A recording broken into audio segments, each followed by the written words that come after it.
माता दी, स्वागत है आपका मेरे इस चैनल माँ प्रमाणिक कृपा @अनिता धार्मिक ज्ञान पर। आज मैं आपको फिर से दिसंबर में जो दूसरी एकादशी होती है उसकी कथा क्या है, व्रत की पूजा की विधि क्या है, मुहूर्त क्या है और पारण विधि कौन सी है और इसके पीछे की कथा क्या है, इन सब की जानकारी दूंगी। आप ध्यानपूर्वक सुनिएगा। सनातन परंपरा में जिस तरह सभी प्रकार के पक्षियाँ, गरुड़ देवता, सर्पों के शेषनाग और देवताओं में जगत के पालनहार माने जाने वाले भगवान विष्णु श्रेष्ठ हैं, उसी प्रकार सभी प्रकार के रखे जाने वाले व्रतों में एकादशी का व्रत श्रेष्ठ माना गया है।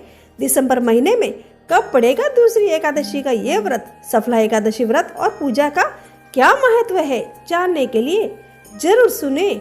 मेरे इस पूरे वीडियो में अंत तक जरूर बने रहिएगा। हिंदू धर्म में पौष मास के कृष्ण पक्ष में पड़ने वाली एकादशी को सफला एकादशी के व्रत के नाम से जाना जाता है।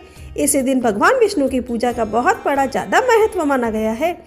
मान्यता है कि जब जब पृथ्वी पर धर्म की हानि होती है या फिर हरि के भक्तों पर संकट आता है, वे उनकी मदद के लिए दौड़े चले आते हैं। यदि बात करें सफला एकादशी के पावन व्रत की, तो इसे विधि विधान से करने पर भगवान विष्णु शीघ्र ही प्रसन्न होते हैं और अपने साधक पर कृपा बरसाते हुए उसके सोचे हुए सभी काम को सफल होने का आशीर्वाद प्रदान करते हैं। आइए सफला एकादशी व्रत की पूजा एवं पारण का समय, विधि और धार्मिक महत्व के बारे में भी विस्तार से बताती हूँ।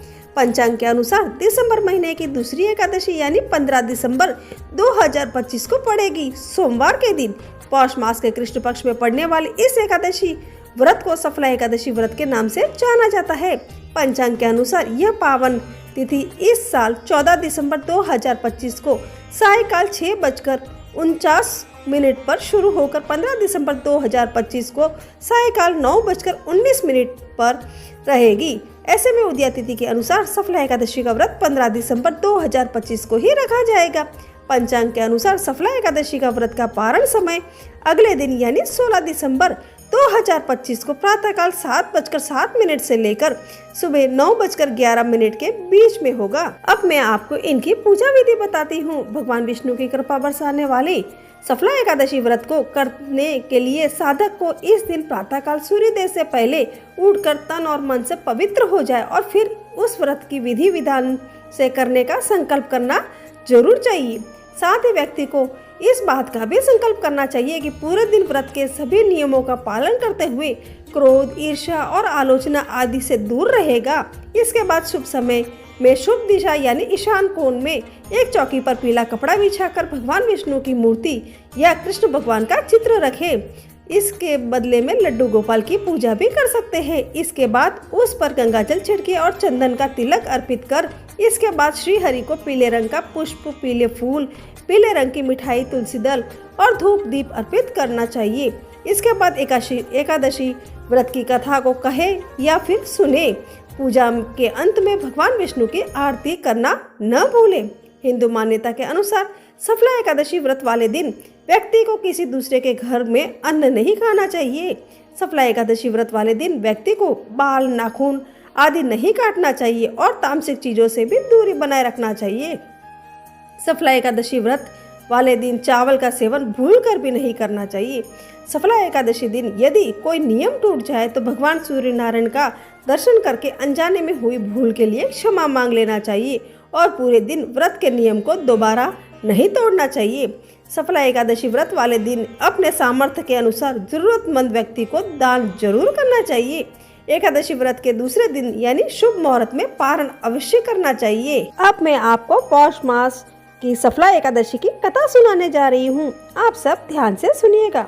युधिष्ठिर ने पूछा कि हे स्वामिन, पौष मास के कृष्ण पक्ष में जो एकादशी होती है उसका क्या नाम है, उसकी क्या विधि है तथा उससे किस देवता की पूजा की जाती है, ये सब भी बताइए। भगवान श्री कृष्ण ने कहा कि हे राजेंद्र, बतलाता हूँ सुनो। बड़ी बड़ी दक्षिणा वाले यज्ञों से भी मुझे उतना संतोष नहीं होता जितना एकादशी व्रत के अनुष्ठान से होता है। इसलिए सर्वथा प्रयत्न करके एकादशी का व्रत जरूर करना चाहिए। पौष मास के कृष्ण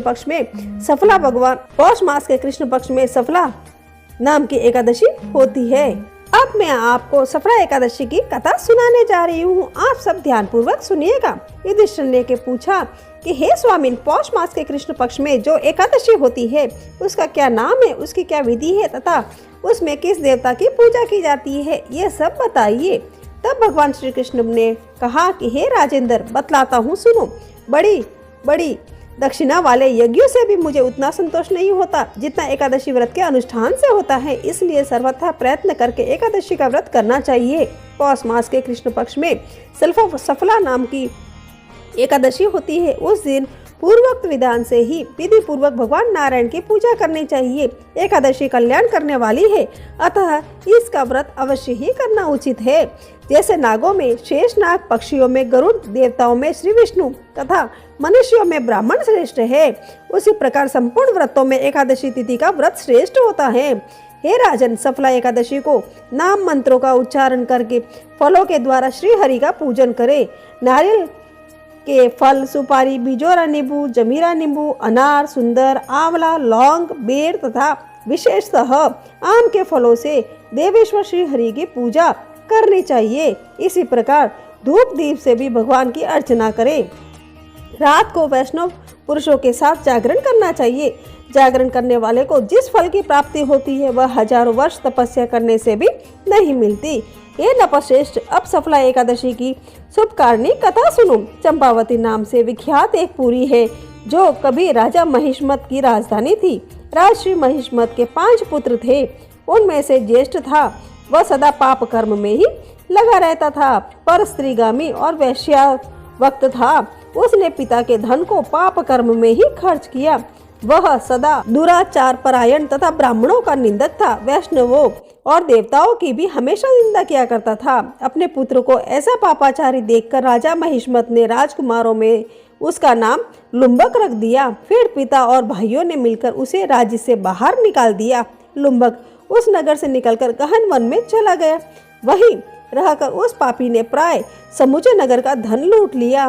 एक दिन वह जब चोरी करने के लिए नगर में आया तो रात में पहरा देने वाले सिपाहियों ने उसे पकड़ लिया, किंतु जब उसने अपने राजा को महिष्मत का पुत्र बतलाता या तो सिपाहियों ने उसे छोड़ दिया। फिर वह पापी वन में लौट आया और प्रतिदिन मांस तथा वृक्षों के फल खाकर जीवन निर्वाह करने लगा।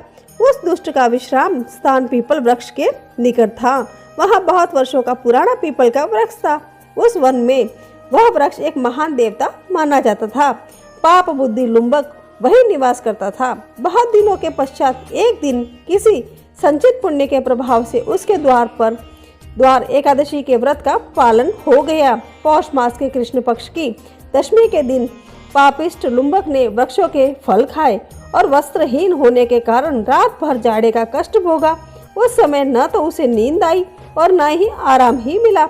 वह निष्प्राण सार हो रहा था। सूर्योदय होने पर भी उस पापी को होश नहीं हुआ। सफला एकादशी के दिन भी लुम्बक बेहोश पड़ा रहा। दोपहर होने पर उसे चेतना प्राप्त हुई। फिर इधर उधर दृष्टि डालकर वह आसन से उठा और लंगड़े की भांति पैरों से बार बार लंगड़ाता हुआ वन के भीतर गया। वह भूख से दुर्बल और पीड़ित हो रहा था। राजन, उस समय लुम्बक बहुत से फल लेकर ज्यों ही विश्राम स्थान पर लौटा त्यों ही सूर्यदेव अस्त हो गए। तब उसने वृक्ष की जड़ में बहुत से फल निवेदन करते हुए कहा कि इन फलों से लक्ष्मीपति भगवान विष्णु संतुष्ट हो। यूं कहकर लुम्बक ने रात भर नींद नहीं ली। इस प्रकार अनायास ही उसने इस व्रत का पालन कर लिया। उस समय सहसा आकाशवाणी हुई कि हे राजकुमार, तुम सफला एकादशी के प्रसाद से राज्य और पुत्र प्राप्त करोगे। बहुत अच्छा कहकर उसने वह वरदान स्वीकार किया। इसके बाद उसका रूप दिव्य हो गया। तब से उसकी उत्तम बुद्धि भगवान विष्णु के भजन में लग गई। देवी आभूषणों की शोभा से संपन्न होकर उसने अकंटक राज्य प्राप्त किया और 15 वर्षों तक वह उसका संचालन करता रहा। उस समय भगवान श्री कृष्ण की कृपा से उसके मनोज्ञ नामक पुत्र उत्पन्न हुआ। जब वह बड़ा हुआ तब लुम्बक ने तुरंत ही राज्य की ममता छोड़कर उसे पुत्र को सौंप दिया और वह भगवान श्री कृष्ण के समीप चला गया, जहाँ जाकर मनुष्य कभी शोक में नहीं पड़ता। हे राजन, इस प्रकार जो सफला एकादशी का उत्तम व्रत करता है वह इस लोक में सुख भोग कर मरने के पश्चात मोक्ष को प्राप्त होता है। संसार में मनुष्य धन्य है जो सफला एकादशी के व्रत में लगे रहते हैं, उन्हीं का जन्म सफल है। महाराज, इसकी महिमा को पढ़ने और सुनने तथा इसके अनुसार आचरण करने से मनुष्य राजसूय यज्ञ का फल पाता है। इस प्रकार मेरी सफला एकादशी की कहानी और महात्म्य पूरी हुई। जय श्री कृष्णा, जय माता दी।